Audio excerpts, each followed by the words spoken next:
the name. Jesus, the Christ, Master, Yeshua, Rabbi, Emmanuel, Lord, Son of God. We could go on and on. There's a lot of discussion, a lot of controversy, a lot of pseudo-enlightenment, a lot of legalism. And my question is, I got a question today on the comment section, and it suddenly struck me. Is this whole name thing a tempest in a teacup? Does it even matter?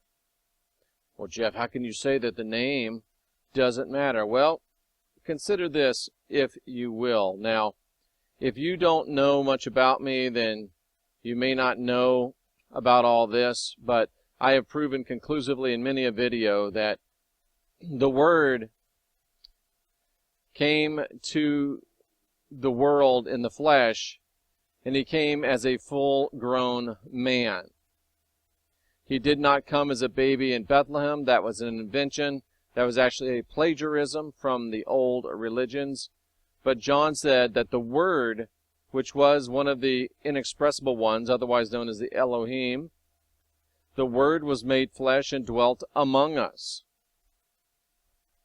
Now, John knew about the baby Jesus stories because he was the last writer in the New Testament. And this is part of the final message of the last apostle in reality, and also the book I wrote by the same name.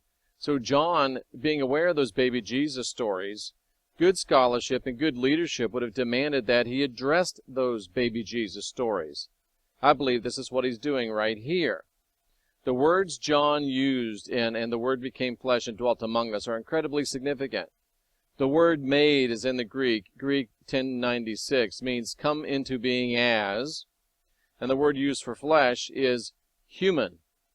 So the Word came into being as a human and dwelt among us. That word G4561 human always applied to a full-grown human being. Never applied to a baby. Never applied to an infant. Never applied to a small child. Now, if John meant to say that the Word was made flesh, came to us as a baby lying in the manger in golden little frilly diapers, he could have used the name Briefos. That means infant. If he meant to say he came as a little baby, standing up, walking and talking, moonwalking on the edge of his crib, he could have said Nephos, which means, infant means Briefos. He could have said Nephos if he meant baby or young child. No, if he meant infant, he would have said Briefos. If he meant baby, he would have said Nephos. If he meant young child, he would have said Paedan. You get the point. There were at least three Greek words available to John to say exactly what he wanted to say. And John did say exactly what he wanted to say. He said that he came as a human being, a grown human being.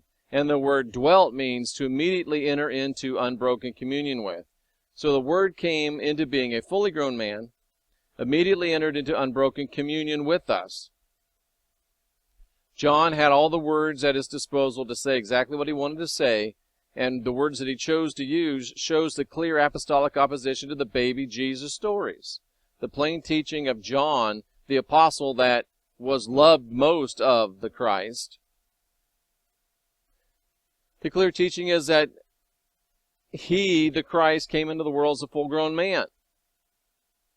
I mean, even the Quran teaches that he spoke as a child. Is that an additional clue from Islamic writers that all isn't as it seems? And the Word was made manifest. The Word was revealed. To enter in, to walk and take steps to show oneself fully. So Yeshua came to earth walking and talking. The Christ came to earth walking and talking. Do you really want to teach that the baby was walking and talking? Or do you want to let the Word say what the Word says? Do you want to continue to be foolish, or do you want to be someone that says, you know what? Now I see the truth, and I'll go ahead and accept it. This is a clear and direct answer to the baby Jesus Bethlehem accounts, and a damning refutation of them, not to mention that among those born of women there's not arisen anyone greater than John the Baptist. So are you teaching that John the Baptist is greater than the Christ? So anyway, my point being, it's rather a short point today. My point being that if the Word became flesh and dwelt among us as a full-grown man, walking, talking, living, breathing, as he obviously did according to the final message of the last apostle, not my book, but really the final message of the last apostle, which was John. If he did come to the earth that way, and if he did, I believe that John told us the truth. Again, we can't prove that the Word manifested on earth from any empirical studies.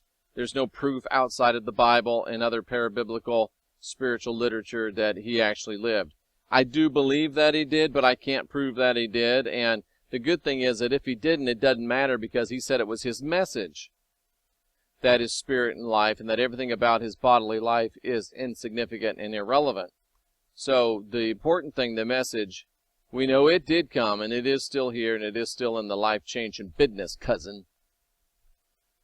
So if the Word came, as John said, let's just assume for this discussion that the Word, the pre-existent, the inexpressible one, which was an Elohim from Genesis 1:1. I don't like using that word anymore, but we have to get the point across. The Word was one of the creator gods. He came and manifested himself in flesh in Jerusalem, Judea, for about 3 years. So, when he did that, what did the apostles call him? If you look in the scriptures, you see they called him master. They called him rabbi, term of respect. Doesn't mean he was really a Jewish rabbi. They called him Lord. I doubt very seriously if they ever called him Yeshua. And we know they didn't call him Jesus because there was no J in the language until the 17th century. So this whole fight, this whole argument, this whole debate over Jesus, we know Jesus is false. We know that's wrong. And then you get this Pseudo-Enlightenment. Oh, I discovered that Jesus is wrong. And now I know it's really Yeshua. And it makes you feel like you've discovered the Da Vinci Code. It makes you feel like you've cracked the whole code and that you're 10 feet tall and bulletproof spiritually. But then you assign all the Jesus garbage right to this Yeshua person, and you're really no better off than you were, only you're worse because you think you are. But then I get oh, you wouldn't believe the messages that I get. I get them ones that say, you're saying it wrong, it's Yahashua. And it probably is, but well, I was saying Yeshua, that was short for that. We're friends. But no, it's Yeshua. No, it's Yeshua. No, it's Yeshuaha. No, it's... And, I mean, can't you see the silliness of that? Number one, nobody knows for sure what it was. And number two, folks, it doesn't matter because they never called the Word that stuff. Yeshua is another Pseudo-Enlightenment. Oh, I've discovered that Jesus is wrong. Congratulations, that is growth, that is progress. But then to say, I found, and whether you found Yeshua, Yahashua, Yahshua, Yod-He, Vod-He, you know, whatever you feel like you've discovered, you haven't. Because they never called the Word that. He never called himself that. He was the Word. He was one of the inexpressible ones. He was divinity walking among us. He wouldn't have taken a human name. Yahashua, Yeshua, Emmanuel, Jesus the Christ, Master. You know, he wouldn't have taken any of those. Now his earthly followers probably called him Christ, the Anointed One. I would say that's probably what the chances are that would be the number one name, Christ or the Anointed One. Master probably, Rabbi very possibly because they were coming out of the Jewish mindset. But these other names you can forget about. And camping on, you remind me of when, who was it? It was three of the, I think it was James, John, and Peter. They saw the Christ transfigure up there on that mountain.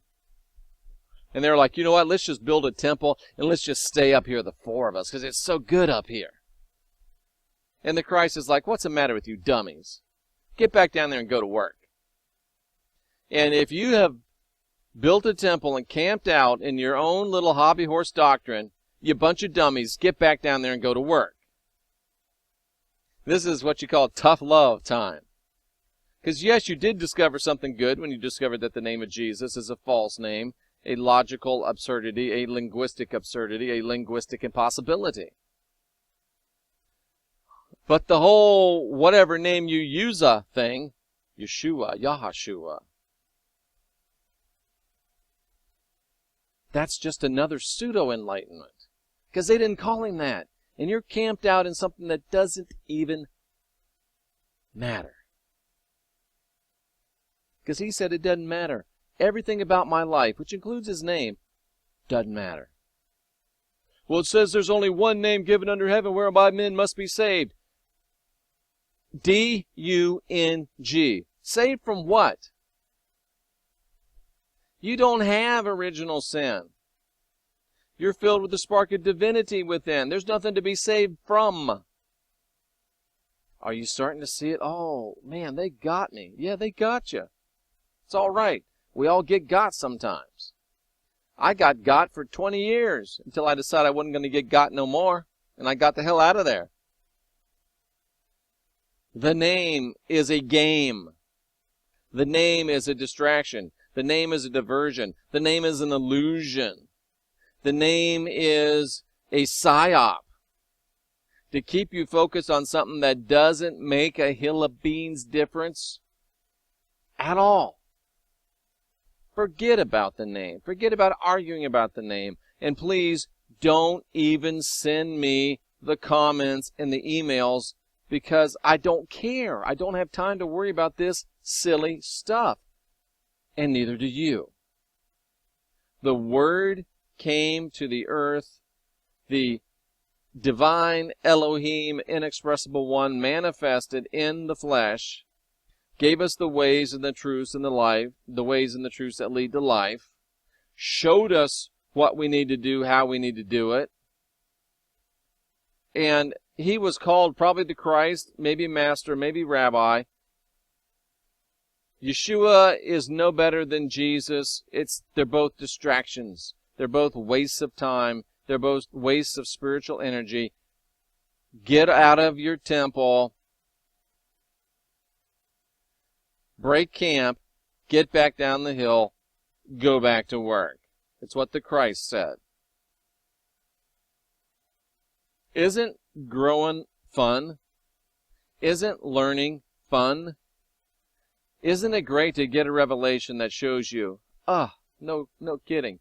And for the last, you've probably watched, for the last 3 or 4 months I've been, I used to call him, way back when, I was calling him Jesus. And then I got really spiritual and started calling him Yahashua, and really spiritual and started calling him Yeshua. And then I get that mess, but I didn't know what to call him. And I said, no, you know what, the Christ is better. So I came to it myself the long way. But I got that message today, and I'm like, you know what? That makes a ton of sense. He came from hell. He came and manifested himself on our plane of existence in the flesh. He wasn't called any of those names, except maybe the Christ or Master or Rabbi. So you're not Jewish. So call him, if you're going to talk about the manifested word, it seems to me the most logical thing is to use is the Christ, or the Master, or the Teacher, the inexpressible one. But please, I hate to, I do hate to, but I don't hate to, because it has to happen. I was going to say, I hate to smash your religious hobby horse, because, we get on those little horses and we're riding them. Yeah, we think we're riding. Woo, yee-haw, woohoo, Yeehaw! Here we go. Dun dun dun dun dun dun dun dun dun dun dun dun dun dun dun dun dun dun dun. You know, we're like, hey oh, Yahashua away! Dun dun dun dun dun dun. We gotta laugh at ourselves because sometimes we're just really silly people.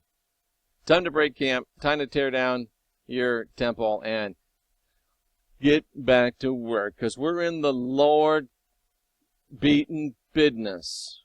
And cousin, business is a boomin'. I'm Jeffrey Daugherty, the Christian Whistleblower, helping you unwind your mind, helping you unindoctrinate yourself, encouraging you to guide your own spirit, master your own ascension, be your own guru, be excellent to yourself so you can be excellent to each other.